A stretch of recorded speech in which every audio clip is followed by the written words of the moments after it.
목사님 말씀 선포해 주시겠습니다.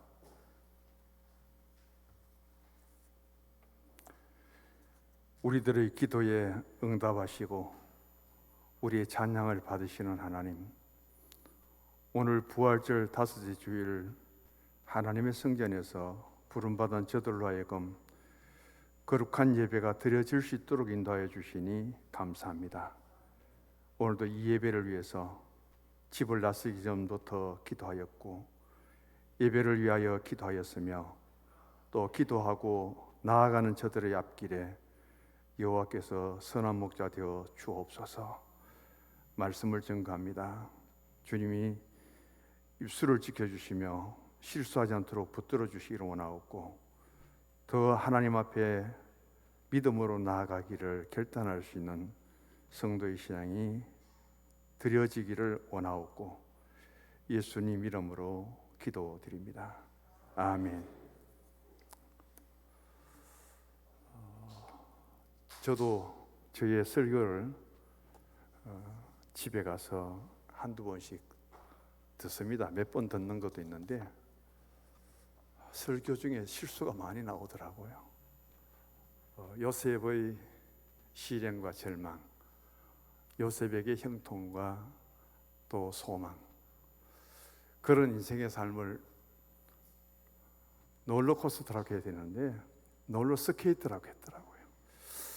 참 전혀 준비하지 않았던 그런 말이 나온 것도 있고, 지난 주일은 갈라디아서 5장 19절에서 21절까지 보면은 우리 육체가 하는 일이 15가지가 나옵니다. 그리고 22절, 23절에 보면은 성령의 열매가 9가지예요. 사랑, 희락, 화평, 오래 참음, 자비, 양성, 충성, 온유, 절제인데 3번에 걸쳐서 8가지라고 참 바보처럼 설교를 했더라고요. 이것은 내가 수정을 해야 되겠다 그렇게 생각하고 고쳐드립니다. 우리가 영상 예배를 안 드리면, 녹음을 안 하면은 그냥 지나가는데 바로 이런 게 남는 거예요. 그래서 설교할 때 목사가 실수하지 않도록 기도해 주시고 하나님의 말씀은 바로 전해야 되는 거예요. 그런 의미에서 말씀을 드리고 또 양해를 부탁합니다. 책 영상 그림 좀 띄워주세요. 같이 읽어봅시다. 누가 내 치절을 옮겼을까? 스펜스 존슨이라는 사람이에요. 미국 사람인데 심리학자면서 또 의사입니다. 이분이 굉장히 많은 책을 썼고 그 아들이 바로 크리스도 존스예요. 아버지가 남긴 저서들을 아주 편집을 잘해서 그 아버지의 저서를 많이 정리한 아들입니다. 2017년도에 스펜서는 죽었고요. 누가 내 치절을 옮겼을까? 이 책이 세계적으로 2,800만 부가 팔렸습니다. 유명한 책이죠. 이것은 제가 일찍이 계대 강의를 갔을 때에 학생들 앞에 소개를 했던 책이었고, 오늘 어린이 주일인데 이 책을 소개하고 싶었습니다. 어린이를 위한 누가 내 치절을 옮겼을까? 그림책 형식으로 내용이 재구성되어 있는데 어린 아이들에게, 학생들에게 읽히면은 굉장히 의미 있는 뜻을 전할 수 있을 거예요. 한마디로 살아가는 삶 속에 무엇인가 우리가 부딪히고 내게 있던 것들을 잃어버릴 때에 쉽게 절망하고 포기하는데, 그럼에도 도전해라. 언제부터? 어릴 적부터. 그런 마음으로 심어주는 교육이 대단히 중요하다는 것을 여기에 담고 있습니다. 주인공은 4살, 생쥐 2마리와 사람 어린아이 2이에요. 스나프와 스컬이라는 작은 생쥐 2마리가 있고 꼬마 인간 햄과 허가 이 책의 주인공입니다. 이들이 어떤 변화가 자기들의 삶에 주어졌을 때에 어떻게 그것을 지난 것을 포기하고 앞에 새로운 것을 위해서 도전하느냐, 그걸 생쥐 2마리와 아이 둘로 하여금 비교해서 이 책에서 들려주고 있습니다. 스나프와 스커리는 생쥐예요. 이 생쥐들이 어느 낯선 길을 찾고 자기들의 먹이를 열심히 찾아다니다가 어떤 건물에 구멍을 뚫고 들어갔는데 거기 가니까 바로 치즈 창고예요. 오래간만에 맛있는 치즈를 만나서 실컷 먹었는데 그 치즈 창고에 치즈가 얼마나 많으냐면은 이 생쥐 2마리가 평생을 먹어도 다 못 먹을 만큼 그런 치즈 창고를 발견하고 대단히 기뻐합니다. 이것 우리 2 생쥐가 먹어서는 평생을 먹어도 남는데 날마다 치즈로 하여금 이렇게 먹을 수 있으니 얼마나 좋으냐고 생쥐 2마리가 좋아서 견디지를 못합니다. 행복했습니다. 힘들고 어려워도 이 창고에 가서 치즈를 먹는 그 기분으로 힘든 줄도 모르고 즐겁게 살았습니다. 그러던 어느 날입니다. 그날 또 치즈 창고에 가보니까 그렇게 만든 치즈가 하나도 없이 사라져 버렸습니다. 이 책에 보면 이렇게 말해요. 생쥐들이 발광을 했다 그러는데 생쥐들이 발광하면 어떤 모습인지 저는 잘 모르겠어요. 평생 먹을 치즈를 잃어버리고 난 뒤에 이 생쥐들이 발광을 하는데 그들이 무엇을 표현하냐면은 누가 우리의 치즈를, 누가 내 치즈를 훔쳐갔느냐, 그게 바로 생쥐 2마리의 말이에요. 여기에서 질문을 합니다. 이 생쥐 2마리 치즈 창고에 치즈가 없어졌습니다. 그 치즈가 원래 생쥐들의 치즈가 아니에요. 그런데 이 치즈를 누가 훔쳐갔는가? 그게 맞는 말이에요? 틀린 말입니까? 틀린 말이죠. 자기들이 치즈 창고에 남의 치즈를 훔쳐 먹어놓고 그 치즈가 없어지니까 누가 내 치즈를, 누가 우리의 치즈를 훔쳐갔느냐고 발광을 하는 거예요. 야단입니다. 그런데 보면 하나도 맞는 게 아니에요. 이 책에서 치즈는 성공과 행복을 상징합니다. 그리고 어디에 치즈가 있는가, 그것을 찾아가는 과정에서 가장 필요한 것은 변화라는 거예요.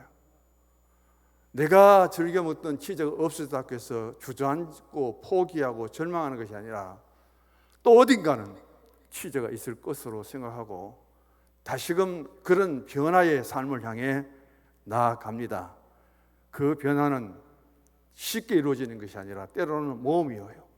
그런데도 그 일을 위해서 즐겁게 여기고 내가 다시 한번 좋은 치즈를 찾아가겠다고 그렇게 결단하는 것을 도전이라고 말하고 있습니다. 여기에서 생쥐 스나프와 스컬이, 인간 꼬마 햄과 헌은 자신들의 치즈를 다 잃어버렸습니다.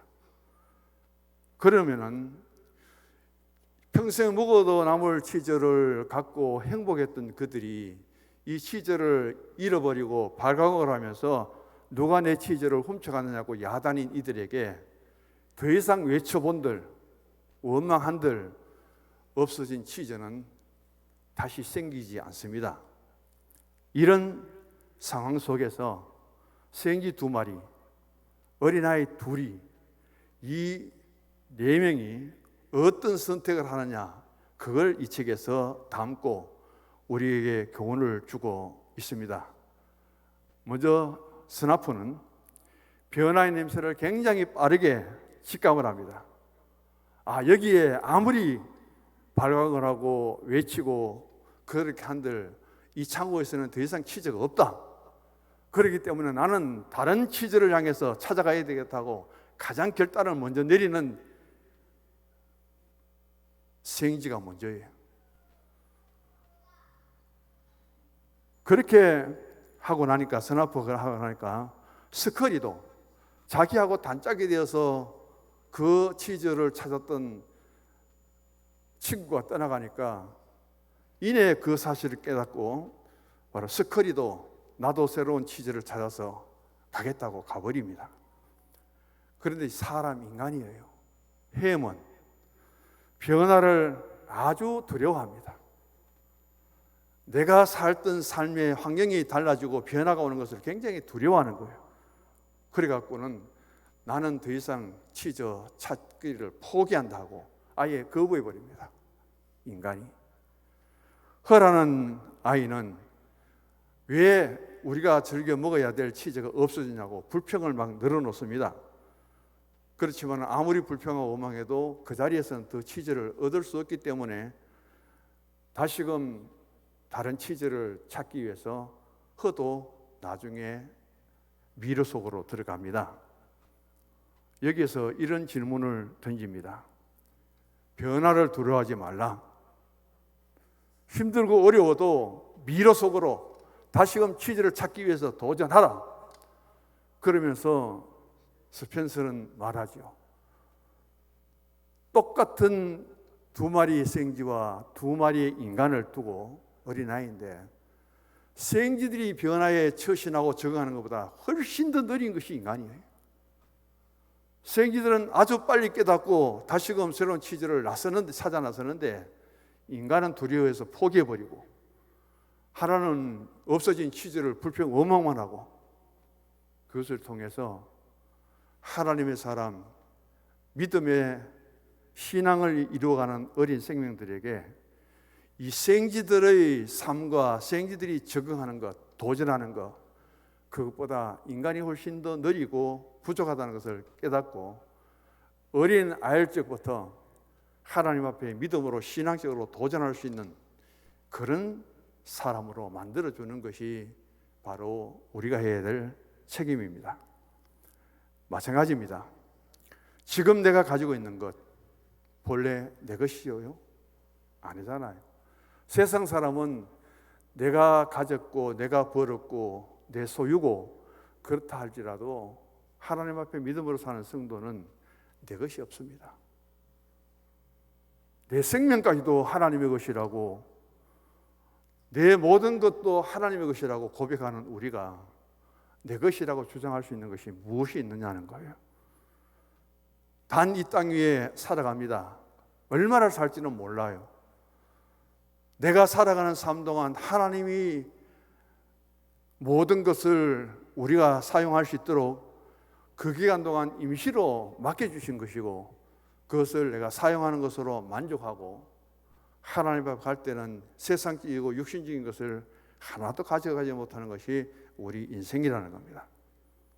그래서 내가 부하게 살든지 내가 지식을 가지고 살든지 내가 인물이 잘났든지 이 땅에서 하나님이 주신 것이기 때문에 그것을 감사하고 누리고 사는 것에 대한 고마움이지 그것에 대해서 우리가 더 내 소유 집착하고 그런 삶이 되어서는 안 된다는 겁니다. 왜? 그것은 일시적이기 때문에. 세상의 인생의 삶이 끝남으로 다 없어지는 것인데 반면에 그렇다면 영원히 남을 것은 영원히 있어야 될 것은 무엇인가? 그것을 찾으면서 그것을 신앙 안에 소망하며 살아야 될 인생이 성도들이다 하는 것을 여기서 우리가 바라보면서 어쩌면은 인간이 지혜롭고 이성이 발달하고 판단력이 뛰어난다 할지라도 어떤 미로 속에서 새로운 삶의 적응에서는 짐승보다 생쥐보다 더 늦고 더 미련하고 깨닫지 못하는 것이 인간일 수 있다는 것을 생각하면서 우리가 이 세상에 집착하고 이 세상에 미련을 두는 것보다는 우리에게 새로운 도전이 뭐냐? 신앙의 도전은 무엇인가? 하나님의 나라잖아요. 천국이잖아요. 그 영생이 우리에게 주어졌다면 그걸 위해서 내가 영적으로 신앙적으로 얼마만큼 도전하고 있는가? 그걸 하나님 앞에 한번 내어놓고 성찰해 볼 수 있기를 원합니다. 첫 번째, 인생의 삶. 사라지는 것과 영원히 남는 것 중 무엇을 추구하며 사는가? 지난 주일에 있어서 연속적으로 나가는 설교입니다. 이 세상에 속한 모든 것은 사라진다, 지나간다, 없어진다. 아무리 좋은 것일지라도, 내가 아무리 소유를 많이 하고 있다 할지라도 이 세상을 떠날 때는 세상적인 소유, 육체적인 소유는 전부 두고 빈손으로 간다는 것이 바로 성경의 가르침입니다. 오늘 본문 17절에 그렇게 말씀합니다. 이 세상도 그 정욕도 지나가되 오직 하나님의 뜻을 행하는 자는 영원히 거한다, 영원히 산다 하는 말씀으로 요한은 우리에게 말씀합니다. 그래서 요한은 세상을 사랑하지 말라고 경고하는데 이 세상이라는 뜻을 세 가지로 우리가 찾아보아야 이해가 됩니다. 첫 번째는 하나님이 창조하신 우주 만물 모든 것을 세상이라고 할 수 있습니다. 코스모스 모든 피조물은 하나님 지으신 세상입니다. 두 번째는 요한복음 3장 16절 하나님이 세상을 이처럼 사랑하사 할 때 이 세상은 모든 피조물 중에 인간입니다. 사람이에요. 그래서 요한복음 3장 16절을 통해서 하나님이 지은 모든 피조물 가운데 오직 사람만을 하나님이 사랑합니다. 구원도 영생도 축복도 하나님은 사람에게 주는 것이지 다른 피조물이 동물들이 받을 수 있는 것은 아닙니다. 그래서 하나님이 세상을 사랑하신다고 할 때 그 하나님의 사랑의 대상은 모든 피조물 중에 사람이다. 내가 사람이기 때문에, 나도 인간이기 때문에 나는 하나님의 사랑의 대상이다. 세 번째는요, 사탄의 지배를 받는 죄악 세상을 가리킵니다.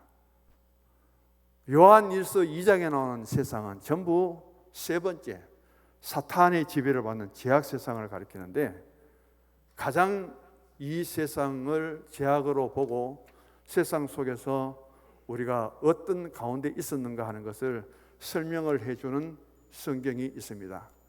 에베소서 2장 1절을 한번 찾아보십시다.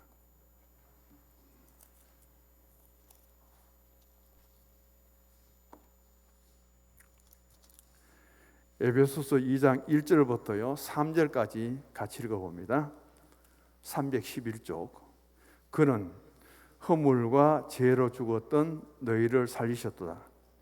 그때의 너희는 그 가운데에 행하여 이 세상 풍조를 따르고 공중의 권세 잡은 자를 따랐으니 곧 지금 불순종의 아들들 가운데 역사하는 영이라. 전에는 우리도 다 그 가운데서 우리 육체의 욕심을 따라 지내며 육체와 마음의 원하는 것을 하여 다른 이들과 같이 본질상 진노의 자식이었더니. 사도 바울이 에베소 교회와 성도들에게, 이 에베소가 교회론이거든요. 인간 본질이 뭐냐? 예수 믿기 전에, 예수를 구주로 영접하여 구원받기 전에 당신의 상태는 어떤 모습이냐는 것을 1절과 3절에 말씀을 하고 있습니다. 여기 보면 1절에 우리는 이미 죄와 허물로 죽었습니다. 그런데 죄와 허물로 죽었던 우리들을 살리셨습니다. 1절을 통해서 그렇게 말씀하죠. 여기 죄는 원죄를 가리킵니다. 오리지널 신이라고요. 아담이 에덴 동산에서 선악을 알게 한 나무 열매를 따먹으라고, 이건 죄가 들어와서 그 원죄를 여기에서 죄라고 하고 있고요.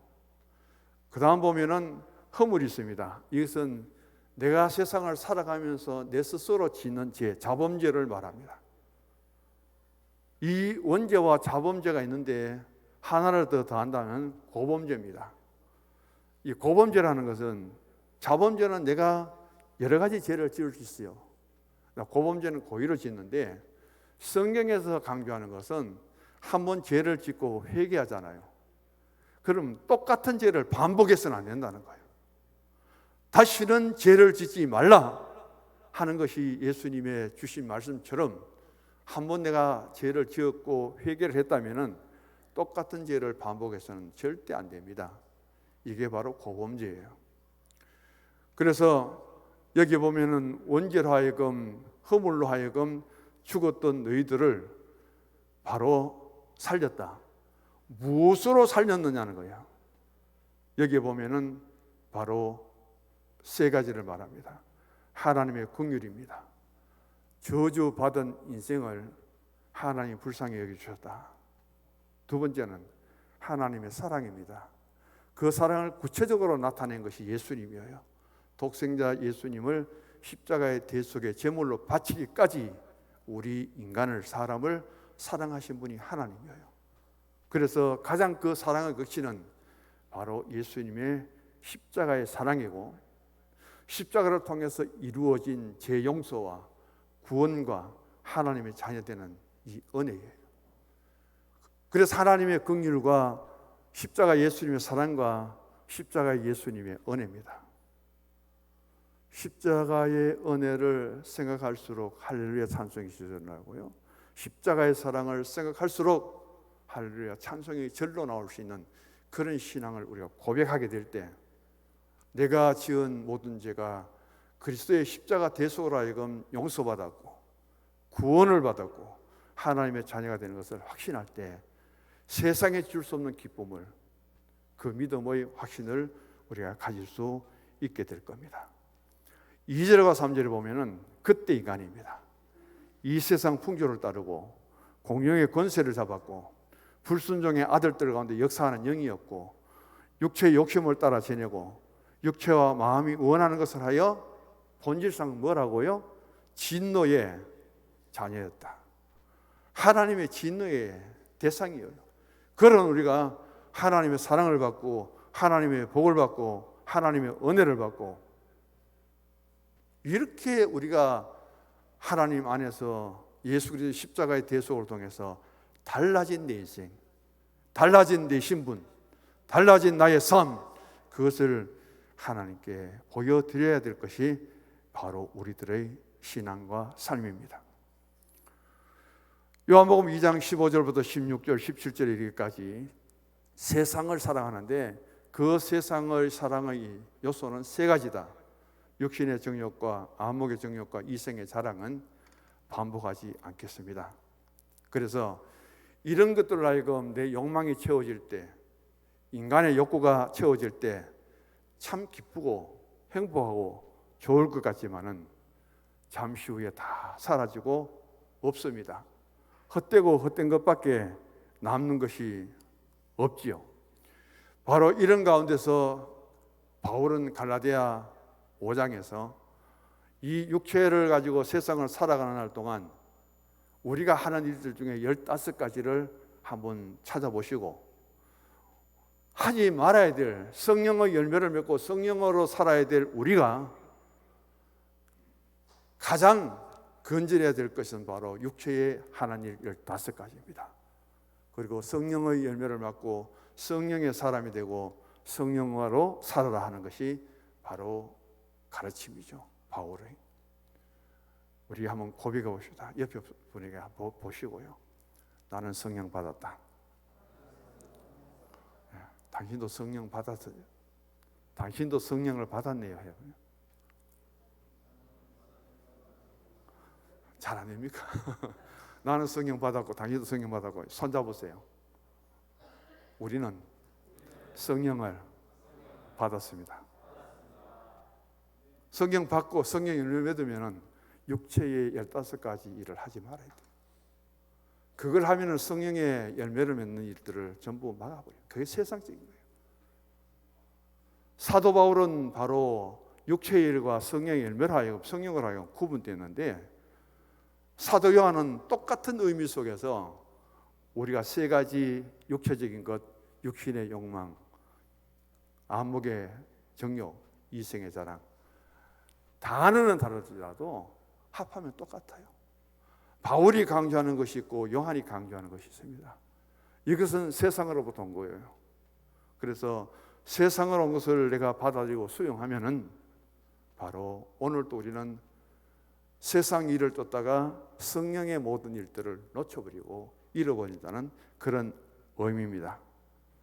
결국 우리가 성령의 열매를 맺고 믿음으로 살지 못하면은 세상 것들을 다 추구하고 내가 만족하고 즐겁다 할지라도 다 헛된 것이 되고 만다. 탄식하며 우리의 삶을 하나님 앞에 후회할 수밖에 없는 날이 오기 때문입니다. 그래서 사도 요한은 이렇게 말합니다. 요한복음 요한일서 2장 17절, 이 세상도 그 정욕도 지나가되, NIV 영어 성경에 보면 우리가 번역한 책이거든요. 그 영어 성경을 번역한 것이 지금 우리가 갖고 있는 이 성경입니다. 패스 어웨이라는 단어를 씁니다. 어떻게 지나가느냐? 천천히 지나가는 것이 아니고 금방 지나가 버린다는 겁니다. 바람이 세게 부는 것처럼, 그리고 번개가 뻗떡거리는 것처럼 내 인생이 어떻게 살다 보니까 그렇게 지나가 버린다는 거예요. 그래서 패스 어웨이로 번역되어 있는데 또 다른 뜻은 흔적도 남지 않는다는 거예요. 흔적도 남지 않습니다. 야, 저분은 대통령으로 살았는데, 저분은 장관으로 살았는데, 저분은 국회의원으로 살았는데 죽었습니다. 흔적도 없어요. 무덤에 가면은 다 썩어버리고 없어요. 세상 것 다 누리고 떵떵거리고 살았지만은 육신이 흙으로 돌아가서 나중에 보면은 아무것도 없어요. 바로 그것을 오늘 요한은 이렇게 말합니다. 이 세상도 없어지고 정욕도 없어지듯이 당신의 육체를 가지고 권력을 가지고 지식을 가졌다고 물질을 가졌다고 떵떵거렸지만은 죽고 나면 얼마 뒤에 당신의 흔적도 없다. 당신들의 흔적도 없다. 바로 그것이 뭐냐? 우리 인생이다. 나중에 흔적도 없는, 하나님 앞에 흔적도 없는 그런 내 삶이 되지 말고 하나님 앞에 영원히 남을 것은 무엇인가? 그것을 찾아보라는 거예요. 저는 이 세상에 살면서 가장 부귀영화 권세와 지혜를 가졌던 사람 하나를 소개합니다. 솔로몬이에요. 전도서를 통해서 솔로몬이 인생이 무엇인가, 인생의 삶이 무엇이고 인생의 즐거움이 무엇이고 그것을 다 누려보고 그것을 추구했던 사람이 솔로몬입니다. 그런데도 솔로몬은 전도서 1장 8절에 보면 이렇게 말합니다. 일천처첩을 두고 향락을 다 모았고 금과 같은 것들이 재산이 엄청났지만은 눈은 보아도 족함이 없고 귀는 들어도 가득 차지 않다. 눈에 보기에 좋은 것, 귀로 듣기에 좋은 것을 경험해 보았지만은 즐거움은 잠시뿐 내게 어떤 삶의 영적인 만족은 없었다. 그래서 내 인생은 헛된 것이었고 헛된 삶이었다. 전도서 5장 10절에 가면 또 이렇게 고백합니다. 은을 사랑한 자는 은으로 만족하지 못하고 풍요를 사랑한 자는 소득으로 만족하지 못합니다. 재물에 집착했던 솔로몬 많은 것을 모았지만은 참 만족이 없었죠. 그래서 베드로는 이렇게 말합니다. 인생이 무엇이냐? 간단하게 말합니다. 1장 24절에 육체는 풀과 같고 영광은 풀의 꽃과 같다. 풀은 마르고 꽃은 떨어지되 육체의 인간의 모습은 풀보다도 어쩌면 더 못하다. 사는 것도 늙는 것도 병드는 것도 죽는 것도 인생의 삶 속에 피할 수 없는데 그럴 때마다 우리는 어떤 어려움과 힘든 일들을 겪으면서 내 인생의 삶의 모습을 돌아보면 웃을 때보다는 울 때가 많았고 기쁠 때보다는 힘들고 어려울 때가 많았고 그런 것들을 다 우리가 생각해 보면서 어떻게 살아야 될 것인가. 오늘 본문 2장 17절에 이 세상도 정욕도 지나가되 하나님의 뜻을 행하는 자는 영원히 가느니라. 바로 하나님 뜻대로 사는 것이 우리에게 남는 겁니다. 영원히 남는 거예요. 자, 그렇다면 영원히 남는 것을 구하는 인생, 찾는 인생, 요한 1서 2장 17절을 통해서 정리해 봅니다. 하나님 뜻대로 사는 것을 바울은 데살로니가 전서 5장 16절에서 18절까지 세 가지를 말합니다. 항상 기뻐해라. 쉬지 말고 기도해라. 범사에 감사해라. 이는 너희들을 향한 하나님의 뜻이라고 분명히 말씀합니다. 사도 바울이 갈라디아서를 통해서 우리를 향한 하나님의 뜻이 무엇인가? 구원받았기 때문에, 은혜 받았기 때문에, 복을 받았기 때문에, 하나님의 사랑을 받기 때문에 나는 기뻐하고 그것을 누리기 위해서 계속 기도하고 불평,원망이 많은 세상을 살아가면서 그럼에도 감사할 수 있는 그 구별된 거룩한 삶이 성도의 생활이요, 성도가 갖춰야 될 신앙의 인격이라는 것을 바울이 말합니다. 그런데 요한은 이렇게 말해요. 믿음으로 영생을 얻는 것이, 믿음으로 우리가 구원을 얻는 것이 가장 하나님의 큰 뜻이다. 태초부터 말씀이 계셨는데 그 말씀이 육신이 되어 우리 가운데 오셨고 그분이 바로 누구냐? 예수님이라는 거예요. 그 예수를 믿음으로 하여금 우리가 구원을 받고 예수 믿음 안에 우리에게 영원히 사는 그런 복을 받았다는 사실을 요한은 증거합니다. 누구를 통해서요? 그리스도 예수를 통해서. 어떻게? 십자가에 달려서 나를 구원하기 위해서, 또 제 용서를 위해서, 하나님의 자녀가 되기 위해서 예수님이 그렇게 제 속의 제물이 되셨다는 거예요. 그래서 진정한 하나님의 뜻을 따라 구원받았다면, 하나님 앞에 영생의 삶을 누린다면 골고다 예수님 십자가를 바라보면서 두 가지를 잊지 말라는 거예요. 하나는 십자가의 사랑을 생각할 때 우리는 감사하고 찬송할 수밖에 없고, 십자가의 은혜를 생각할 때 우리는 너무 감사하고 하나님 앞에 기쁨으로 살 수밖에 없는 이제 그 사람들이 누구냐? 하나님의 뜻을 따라 사는 인생이라는 거예요. 요한이 보는 입장과 그리고 바울이 보는 입장에 조금 차이가 있어도 어떤 면은 바울보다 더 깊이 영적으로 우리에게 가르쳐주시는 그 교훈이 요한을 통해서 이루어지고 있다는 사실을 다시 한번 보여줍니다. 그래서 요한복음 6장 40절에 이렇게 말합니다. 내 아버지의 뜻은 아들 예수님을 믿는 자마다 영생을 얻는 이것이니 마지막에 내가 다시 살리리라. 하나님이 바라시는 뜻은 구원받은 우리로서 만족하지 말고 주님 다시금 재림의 주가 되셔서 오실 때에 우리가 죽었을지라도 그리스도 안에서 다시 변화되어 살아나는 부활의 신앙까지 여기에서 축복으로 던져주고 있습니다. 육신의 죽음은 흙으로 온 인간이 흙으로 돌아갈지라도 예수님이 오실 때 천사장의 나팔소리와 더불어 영원히 썩지 않을 변화된 모습으로 우리는 다시 살아나 부활의 열매로서 주님과 영원히 가게 될 줄 믿습니다. 이것이 바로 뭐냐? 영생이다. 여기 함께 예배드리는 모든 성도님들이 영생의 복을 받을 수 있기를 원합니다. 우리는 천국에 가서 영생의 꽃이 되리라. 있죠. 참 비 열리신. 자, 우리는 그것만 불러봅시다. 우리는 천국에 가서 영생의 꽃이 되리라. 참 좋더라고요. 이런 믿음을 통해서 영생의 꽃이 될 만큼 내 신앙에 확신을 가지시고, 힘들고 어려울 때 세상을 바라보지 말고 그럴 때 스데반처럼 위를 바라보십시다. 나의 힘이 되신 주님을 바라보고 거기에 새 힘을 얻으시고 환경을 극복하고 우리의 장애물을 극복하고 믿음으로 더 도전해 나갈 수 있는 성도님이 되기를 원합니다. 두 번째 보면 위대한 계명을 실천하는 겁니다. 위대한 계명은 간단해요. 예수님이 마태복음 22장 37절에서 40절까지 이렇게 말합니다. 내 마음과 목숨과 뜻을 다하여 주 너희 하나님을 사랑하라. 이게 첫째 계명이에요. 두 번째는 바로 그 예수님을, 하나님을 사랑하는 신앙으로 내 이웃을 자신같이 사랑하라. 이게 율법을 다 총괄하고, 그리고 복음 안에서 우리가 가져야 될 신앙인의 구원받은 사람, 영생을 누리는 사람들이 세상 속에 펼쳐가야 될 가장 아름다운 신앙의 모습입니다.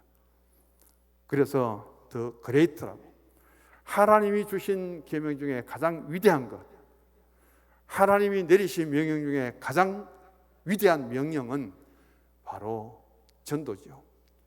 그래서 이 두 계명을 연결시킵니다. 하나님을 사랑하는 것은 우리 각자에게 주어진 신앙이고요, 하나님을 사랑합니다. 하나님 사랑받기를 원합니다. 끊임없이 고백하십시오. 신앙은 모놀로그가 아닙니다. 계속해서 내가 내 신앙을 고백하는 것이 좋아요. 그래서 구체적으로 이웃을 사랑하는 것이 무엇이냐? 마태복음 25장에 보면 줄일 때, 목마를 때, 나그네 되었을 때, 헐벗었을 때, 병들었을 때, 옥에 갇혔을 때, 그 사랑을 나누는 사람은 주님 오실 때 어느 편에 세우느냐? 우편에 세웁니다. 그리고 말씀합니다. 창세로 또 복받은 자들이요. 반대는 이야기하지 않겠습니다. 그것을 남은 인생의 삶 동안 실천할 수 있기를 바랍니다. 마지막입니다. 위대한 명령입니다. 우리는 마태복음 28장에 보면은 가장 큰 명령은 바로 지상 명령이죠. 너희는 가서 모든 민족을 제자로 삼아 아버지와 아들과 성령의 이름으로 세례를 베풀고 내가 너희에게 분부한 모든 것을 가르쳐 지키게 하라. 마태복음 28장 19절과 20절의 말씀인데 이것을 가리켜서 이렇게 말합니다. 복음의 릴레이라고 합니다. 따라해 보시죠. 복음의 릴레이. 우리 한국이 복음화되고 오늘의 교회가 되기까지 선교사들로부터 받은 그 신앙 지금 4대까지거든요. 4대, 5대까지는 있는지 모르겠습니다. 4대 이어지도록 그 신앙이 계속해서 릴레이하고 있는 거예요. 베셀라 은도우도 목사가 와서 복음을 전했습니다. 다른 선교사들이 와서 또 복음을 전합니다. 그 복음을 받은 사람들이 신앙을 통해서 한국에 7분의 목사님이 세워집니다. 교회를 세웁니다. 그런 분들은 이미 세상을 다 떠났어요. 그분들이 없기 때문에 신앙이 무너졌느냐? 아니잖아요. 그 신앙은 계속해서 남아있어서 릴레이하고 있습니다. 이어지고 있습니다. 오늘 그 신앙의 릴레이가 우리에게까지 왔어요. 우리는 그 신앙을 또 후예들에게 전승시켜야 됩니다. 청년부, 중고등부, 아동부까지 전승시켜야 되고 또 후대까지 계속해서 릴레이가 되어야 되는 거예요. 내한 선교사인 조세핀 캠비엘 이야기가 있는데 제가 예화를 할 때 시간이 늦어서 못하겠습니다. 이분은 아들을 잃어버리고 남편도 잃어버리고 홀로 된 몸으로 선교사에 투신합니다. 서울에 배제학당, 배제대학교를 세우고요. 그리고 서울의 가장 큰 교회 중에 하나인 종교교회를 이분이 세웠습니다. 1920년에 죽었거든요. 그래서 작년 20년도에 배제학당, 배제대학이 중심이 되고 배제고등학교가 중심이 되고 서울의 종교교회가 중심이 되어서 100주년 행사를 양화진 그 외국인 선교사 묘지에 가서 얼마나 거창하게 했는지 몰라요. 죽었잖아요. 100년이 되었잖아요. 근데 그분이 남긴 흔적이 있고 그분이 남긴 신앙이기 때문에 오늘 그분이 세운 교회를 섬기는 종교교회 교인들, 그 사람이 세운 학교에 가서 공부하는 학생들이 이 양화진 묘지에 가서 얼마나 축제를 열고 감사했는지 100년 전에 떠난 사람에게 이런 일들이 오늘 우리 현실 속에 있다는 사실이 얼마나 감사한 일입니까? 우리는 누가복음 12장 20절 하나님이 이르시되 어리석은 자여 오늘 밤에 내 영혼을 도로 찾으리니 그러면 내 준비한 것이 누구의 것이 되겠느냐. 이 부자가 열심히 살았습니다. 열심히 일했습니다. 소득도 많아요. 창고를 짓고 지어도 가득 찼어요. 그렇게 세상적이고 물질적으로 많아도 그 영혼을 하나님 불러가시면 무엇이 남느냐? 무엇이 남느냐는 거예요. 그게 바로 신앙이 우리에게 준 교훈이고 신앙과 세상이 이렇게 다르다는 사실을, 성도와 세상의 사람들의 삶이 이렇게 구별된다는 사실을 다시 한번 돌아보면서 새들벽교회 닉 웨런 목사가 이렇게 말합니다. 위대한 교회는, 더 그레이트 처치는 어떤 교회인가? 바로 위대한 계명, 위대한 명령, 위대한 헌신이 있는 교회다. 그러면 위대한 인생은 외적인 크기가 아니라 위대한 계명과 위대한 명령과 위대한 헌신을 하는 그 성도가 가장 큰 사람이다. 오늘 우리 모습들을 돌아보면서 우리 성서중앙교회는 일꾼을 필요합니다. 헌신한 위대한 헌신을 하고 하나님 명령이라면 준행하고 그리고 우리에게 주신 말씀 계명을 잘 지켜서 하나님 주시는 복을 받고 믿음으로 승리하는 우리 성도님이 되기를 원합니다. 결론 마지막 주보를 같이 읽습니다.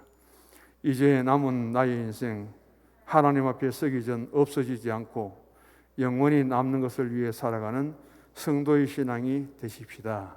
할렐루야. 하나님 아버지 감사합니다. 이 땅 위에 살아가는 저희들 인생의 삶이 끝나면 사라지고 없어지는 것이 아니라 우리가 세상을 떠날지라도 하나님 앞에 영원히 남는 것은 무엇인가를 생각하며 그것을 찾고 구할 수 있는 인생의 삶이 되기를 원합니다. 하나님의 뜻을 따라 믿음으로 살아가는 저들이 되기를 원하오니 믿음대로 이루어지게 하옵소서. 예수님 이름으로 기도드립니다.